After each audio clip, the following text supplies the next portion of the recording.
friends, welcome to Vicky's Kitchen. இன்னைக்கு நம்ம ரொம்பவே சிம்பிளா செய்யக்கூடிய வெஜ் சீசி பீட்சா தோசை மாவுல எப்படி செய்யறதுன்னு பார்க்கலாம் வாங்க.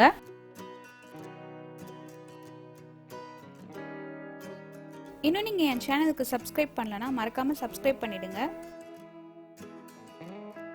பக்கத்துல இருக்க பெல் ஐகானை கிளிக் பண்ண மறந்துடாதீங்க.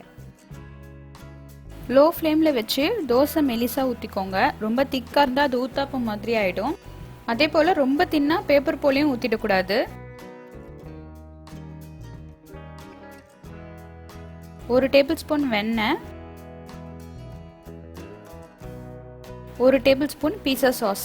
இந்த பீஸா சாஸ் நம்ம ஆல்ரெடி வீடியோ பண்ணியிருக்கோம். அதோடைய லிங்க் நான் டிஸ்கிரிப்ஷனில் கொடுக்குறேன். மேலேயும் கார்டு வரும், செக் பண்ணிக்கோங்க. உங்ககிட்ட பீஸா சாஸ் இல்லைனா நீங்கள் டொமேட்டோ கெச்சப் கூட யூஸ் பண்ணிக்கலாம். பொடியா நறுக்கின வெங்காயம் 2 டேபிள்ஸ்பூன்,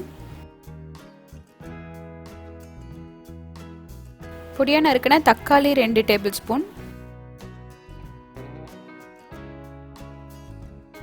பொடியா நறுக்கின கேப்சிகம் 2 டேபிள்ஸ்பூன், அப்புறம் கேரட் துருவி வச்சிருக்கேன், அது 2 டேபிள்ஸ்பூன் சேர்த்துக்கலாம். இப்போ இந்த வெஜிடபிள்ஸ்லாம் லைட்டாக ப்ரெஸ் பண்ணி விட்டுக்கோங்க.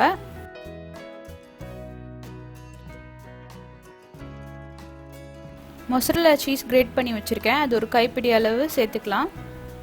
வெஜிடபிள்ஸ் நம்ம சாய்ஸ் தான். நம்ம மஷ்ரூம், கார்ன் எது வேணாலும் சேர்த்துக்கலாம். 1/4 டீஸ்பூன் OREGANO மேலே தூவிக்கலாம்.